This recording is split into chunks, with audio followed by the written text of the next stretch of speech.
сәлеметсіздер ме достар, қалдарыңыз қалай? Менің YouTube каналыма қош келдіңіздер. Менің есімім Назерке болады. Назерке Аманқосова Абайқызы. Мен қазіргі таңда шетелде, Еуропаның дәл ортасында, Венгрия деген елде биология мамандығында білім алып жатырмын. Өзім Маңғыстау облысы, Ақтау қаласынан боламын. Сіздер де өздеріңіздің аты-жөндеріңізді, қалаларыңызды, нешінші сыныпта оқисыз, әлде студентсіз ба, жазып кетіңіздер. Маған қызық болады менің оқырмандарым кім екенін. Жалпы мен бұл уақытқа шейін Инстаграмда белсенді болған болатынмын. Яғни Инстаграмда сол менің жүргізетін тематикам шетелге түсу туралы, ағылшын тілі туралы подписаться етіп қойсаңыздар болады. Әрқан Назерке Аманқос деп описаниеға қалдырып кетемін. Сол жақта Инстаграмды жүргізіп жүргенде көп оқырмандарым, жаңа тіркелген оқырмандарым ылғи сұрайтыны шетелге түсу туралы қалай білсек болады, неден бастадыңыз, вообще мүмкін деп ойладыңыз ба, ол жаққа кімдер салады, тек байдың балалары ма деген сияқты да. Соның барлығына енді мен ылғи жауап беріп отырамын, бірақ кейде шаршап кетемін. Сол үшін де енді осы толықтыру мақсатында бір жағынан бір нәрсені қайталай бермес үшін мен бір видео ретінде шығарғым келді. Бір жағынан YouTube каналымда одан әрі дамыту үшін. Сіздерге қызық болады деген үміттемін. Ендеше бастайық. Жалпы менің шетелге түсу тарихым деп айтсам болады. Ниш мектебінде басталды. Жалпы мен 9 сыныптан бастап Ниш мектебінде оқи бастадым. Негізі Назарбаев зияткерлік мектебі деп айтылады, толық айтқанда қазақша. Сол Назарбаев зияткерлік мектебін негізі 7 сыныптан бастап қабылдайды. Бірақ менің жағдайымда Ақтау қаласында ол мектеп жаңадан ашылғасын барлық класстардан оқушыларды қабылдай берді. Жалпы 7 сыныптан бастап қабылдайды. Сол 9 сыныпта мен оқып бастадым. Сол жерде менің ағылшыным 0 болды. Мен бұрыннан бала кезімнен бастап шетелде оқысам ғой деген сияқты арманым болды, бірақ оған сай әрекеттер жасамаппын. Бір жағынан білмегенде болармын, вообще мүмкін емес деп ойлаған болармын. Себебі мен өзім енді орта жағдайдағы көп балалы отбасыда дүниеге келген баламын. Сол үшін де мен жаңағыдай ағылшын тілін мүлде білмедім десем болады. 10 сыныпта менің деңгейім 0 болды. Өз бетімше оқуға тырыстым, кейбір курстарға қатыстым, нәтижесіз болды, қызықсыз болды. Әр оқушы өзіне сай мұғалімді табу керек деп ойлаймын. Сол кезде менікі мүмкін табылмады деп, маған сай мұғалім табылмағасын мен дұрыс оқи алмадым. Бірақ 9 сынып бітіргесін менің анам тағы да бір курсқа тіркеді. Айнұр деген апайым, Айнұр апайға сәлем, егер көріп отырса, сәлеметсіз. Сол апайда оқып, 3 ай бойы үздіксіз оқып, өте жақсы деңгейге жеттім десем болады, орташа деңгейге. Содан бері әрі қарай дамытып, шетелге тапсыруға болатын IELTS деген экзамен бар, соны тапсырған болатынмын. Бірақ әрине IELTS деңгейім ол кезде менде 5,5 болды, алғашқысында 5 болды, одан кейін 5,5, одан кейін 6 болды. Но сол кезде менде шетелге тапсыратын уақытта менің деңгейім 5,5 болған болатын. Бірақ мен оны өте төмен балл деп санадым и вообще қарастырмай-ақ қойды жөн көрдім шетелді. Бірақ бір кезде менің досым, Кәмшат деген досым көріп отырса, сәлем айтамын. Сол дос қызым маған келіп, примерно сол 12 Назарбаев мектебі, ол 12 жылда оқу. Сол 12 сыныпта оқып жүрген кезде менің досым келіп, примерно ноябрь айында ұсыныс тастады. Неге тапсырып көрмеске, бірге тапсырып көрейік, біздің IELTS результаттарымыз бар ғой деген сияқты. B2 керек екен ағылшын деңгейі. B2 ол сол жаңағы 5,5, 6,5 болып белгіленеді ағылшын тілінде. Мен бірақ енді бас ала қаштым, себебі өзіме сенімсіз болдым. Бұл орайда тағы айтып кететін, негізі сенімді болыңыздар, қолыңызда не бар, соның барлығымен тапсырып көре беріңіздер, хотя бы минимум жетсе. Мен сол минимум болды. Одан кейін жоқ өзің тапсыра бер деп қашып, өтпеймін сірә деген сияқты, отказдан қорыққан шығар мүмкін. Солай үйге келіп шай ішіп отырған кезде мамаға айттым. Мама, осылай мен досым айтып жатыр, тапсырып көрейік деп. Сосын мама, сен не дедің деп жауап берді. Сұрақ қойдым. Әрине жоқ дедім. Менің деңгейім төмен, ағылшынды да осы жақында ғана енді жақсы үйреніп бастадым. Көп болған жоқ, мен жақсы емеспін ағылшыннан деген сияқты кері тартпай әңгімелерімді айттым мамаға. мама енді менің еңбектерім жүргенімді көрді. Мен енді деңгейім төмен деп отыра берген жоқпын да, күнде заниматься ететін едім, түнде де оқитын едім, 2-3 сағат ұйықтайтын уақыттарымыз көп болды да. Бірақ мен бір желанием болды, реально бір бағаларым жақсы болса екен, жақсы жерге түссем екен деген сияқты. Бірақ Венгрия маған бір қол жетпейтін, Европа тем более қайдағы деген сияқты бір ой болғасын, өзімді төмен санай бердім. Кейін анам ұрысты: неге сен өзіңді төмен бағалайсың, сөзді қой, ертең бастап документ жинап тапсырамыз деді. Маған керекті документтер тізімін бер деді, типа андай болады, свидетельство о рождении, ата-ананың бір документтер бар, жұмысынан керек деген сияқты.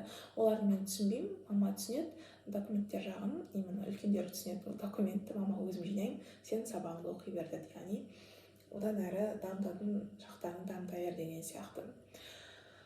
И солай біз декабрьдің соңына қарай, январьдың басына қарай, қателеспесем, дедлайн январьдың 15-і. Ең бірінші сіз Венгрияға тапсыру үшін Қазақстан тарапынан өтуіңіз керек. Яғни Қазақстан тарапынан примерно 1500 баладай тапсырса жыл сайын, соның 250-ін Венгрияға таңдап жібереді.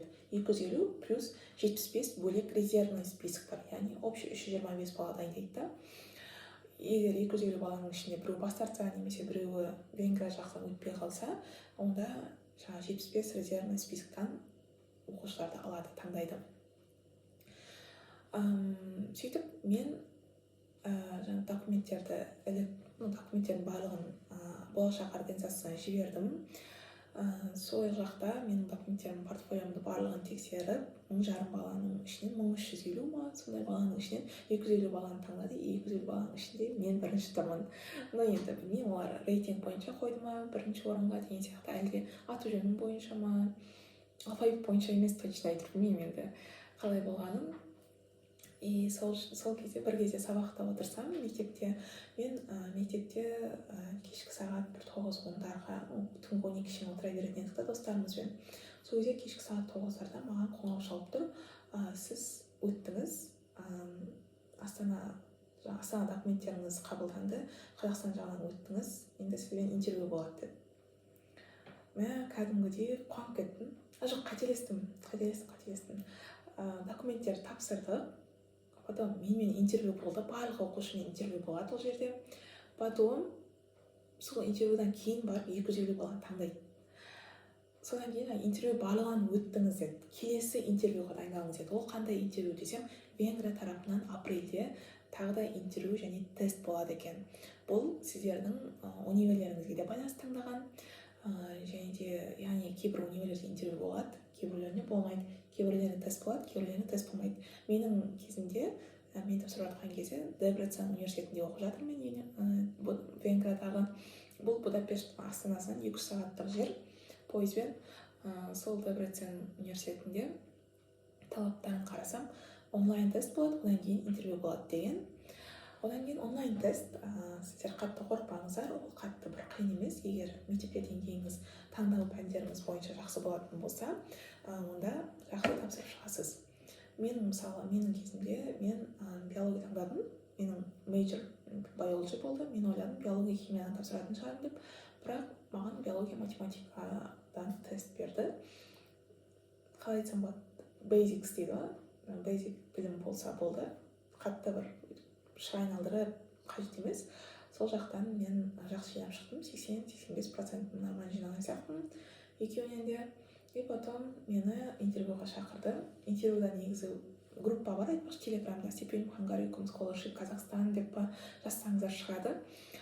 Сол жерде өте көптеген оқушылар интервью қалай болғанын талқылап, әртүрлі өнерлерде соны айтты. И көбісі personal questions болады деді. Personal questions, мен де ойладым, personal questions дейін, кімсің, қайдансың, қандай жетістіктерің бар, неге Венгрияны таңдадың, неге Дебрецен университетін таңдадың деген сияқты сұрақтарға дайындалдым. Пәндік сұрақтарға мүлде дайындалмадым, бірақ менің интервьюімда personal questions тоже болды, конечно, типа неге Дебрецен университеті, неге қызыға отырсың бізге деген сияқты, қандай жетістіктерің бар сұрады, бірақ оған көп мән берген жоқ. Көбінесе біз менің тестімде жіберген қателіктерім туралы сөйлестік. Неше түрлі кез келген бір тақырыпты алып қоя салды. Ол кезде мен экзаменге дайындалып жүрген кезім, мэск деген экзамен бар бізде, международный экзамен, система Кембридж ма сондай, Кембридж системасымен сәйкестендірілген бір экзамен бар. Сол экзаменді айналып жүрген кезде мен енді биологияны қайталап жүретінмін, математиканы да. Сол үшін де тоже сол экзаменнің бір оңай сұрақтарын қойды и ағылшынша жауап бердім. Негізі ол сұрақтың барлығын ол бір жағынан біліміңізді тексеру үшін, бір жағынан сіздің ағылшынша қалай жауап бере аласыз ба жоқ па, соны тексеру үшін қойды. Но енді мен ішінде тоже бір-екі сұрақты дұрыс жауап бере алмадым и қатты қобалжыдым сол үшін. Соңында не айтар екен деп отырдым, мен мүмкін өткізбей тастаймын екен, қалай болады екен деген сияқты. И ойланып қарап тұрды да, біз сізді қабылдаймыз деді. Бірақ бұл университетке қабылдандыңыз, бірақ әлі біз сізді scholarship жаңағыдай decision дейді, scholarship бөліне ме бөлінбей ме соған жібереміз, яғни соңғы жауап сіз июньдерде келеді деді. Негізі айтып жатады көбісі Қазақстан тарапынан өтсем ары қарай жалпы өтіп тұрсын деген сөз деген сияқты да. Но енді мен өзім лично естіген жоқпын әлі именно университет бас тартты деген сияқты да. Жалпы енді сонда да бір әлі соңғы шешім емес, қуанба деген сияқты айтқасын. Мен прям жағынан қатты прям еркін бүйтіп қуана алмадым. Өттім, болдым деген сияқты да. Сол үшін де жауабын күтуді шештік. Мен сол кезде үйде тапсырған болатынмын интервьюді Венгрия тарапынан. Бөлмені ашып қалсам, мамам дұға етіп жатыр, папам бәрі үйдегілер тып-тыныш күтіп отыр. Негізі көпбалалы үйде үй тыныш болмайды ғой. Бәрі тып-тыныш болып күтіп отыр, қалай болды деп. Сол кезде жақсы болды, мен университет қабылдады деген кезде барлығы қуанды әрине, бірақ әлі қуануға ерте, күтейік деп сөйттім. Одан кейін сөйтіп экзамендерді тапсырып біттім айдың 17-сі күні. Потом енді денсаулықтарыңызды күтіңіздер точно. Себебі кішкене денсаулықпен проблема болып қалды. Менің ойымша сол сабақ деп денсаулыққа жалпы тамақ ішу дәстүріме дейін ба дұрыс қарамай кеткесін менде сәл қиындықтар болды. Одан кейін сөйтіп жауабымды күтіп жүрдім. Примерно июльдің 6-сы күні, қателеспесем, июнь ба әлде?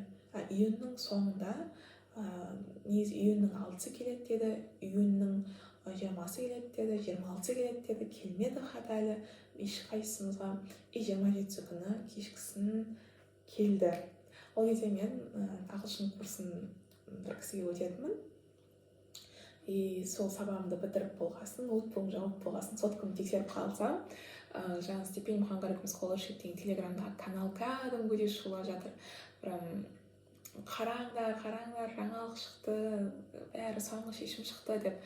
Мен соткам дірілдеп осылай кәдімгідей қарасам, маған өте қуанышты жаңалық келген. We're happy to inform you that you accepted to our university деген сияқты хат келді. Мен қатты қуандым. Бөлмеден шыға салып екі сіңіліме айттым. Екі сіңілім сол коридорда үй жинап жүрген болатын. Олар кәдімгідей қуанып сөйткен. Мама ол кезде демалып жатты залда. Мама мен түстім деп оны оятып алдым. Мама кәдімгідей қуанды. Папа сол күні кешкісін сұраған болатын, шықты ма университеттің хаты деп та. Әлі шықпай тұрған кезде да, кешкі ас жатқан кезде жоқ деп айтқан болатын. Неге сонша созып жатыр деген сияқты бір күдікпен де қарай бастадық. Реально ол да маған тоже стресс болды. Бірақ мама сразу әкеңе соқ, әкеңнен сүйінші сұрайық деп айтқасын папама айттым. Папам қатты қуанып, қазір үйге барам деп толтырып мороженое әкеліп, барлығымыз қуанып жеп алып, одан кейін достарым келіп, достармен бірге қыдырып шығып кеттім. Жалпы түйін достар, өте қатты көп қобалжымаңыздар. IELTS сертификаты болса, тапсырыңыздар, бақ сынап көріңіздер, барлықтарыңыздың қолдарыңыздан келеді. Егер жоқ болса, ағылшын тілін с нуля бастап оқыңыздар өздеріңіздің. Мен айтар едім, менде де ағылшын курсы бар негізі, бірақ мен айтар едім, маған келіңіздер, анау да мынау деп айта алмаймын, себебі өздеріңізге ұнайтын адамды таңдауларыңыз керек. Мысалы, менде де инстаграмда неше түрлі өзім ұнататын курстарым бар, и мысалы бір бағытта бірнеше блогерлерді қараймын, тексеремін, и оның шынайылығын тексеремін. Өзіме ұнайтыны болса, өзіме жағатыны болса, ол мүмкін ол адам сізге ұнамауы мүмкін, бірақ маған ұнап тұруы мүмкін. И мен ол адамның білімін алғым келіп тұрады. маған сіңімдірек болады деген сияқты да. Сол үшін де сіз өзіңіз ұнататын адамды, өзіңіз сенетін адамды таңдаңыз и солай жаймендеп нөлден бастап асықпай оқыңыз. Көбісі жаңағыдай тез нәтиже көргісі келеді и нәтиже бір-екі күннен нәтиже көрмесе тастап кетеді. Ол негізі енді грубо айтқанда тупизм деп аталады. Сразу бірден үлкен нәтижені күту ол үлкен ақымақтық. Сол үшін де мен айтар едім, асықпай тұрақты нәтижеге жетуге жаңағыдай тырысайық. Сол кезде барлығы орындалады. Жалпы шетелге тапсыру ондай қатты бір үлкен жұмыс емес. Жай ғана керек документтерді жинап, онлайн аппликационный затқа форманы толтырып, сайтқа тіркеу және де Қазақстан тарапынан өту керек болса өту. Енді жалпы ең негізгі ауыр нәрсе ол күту.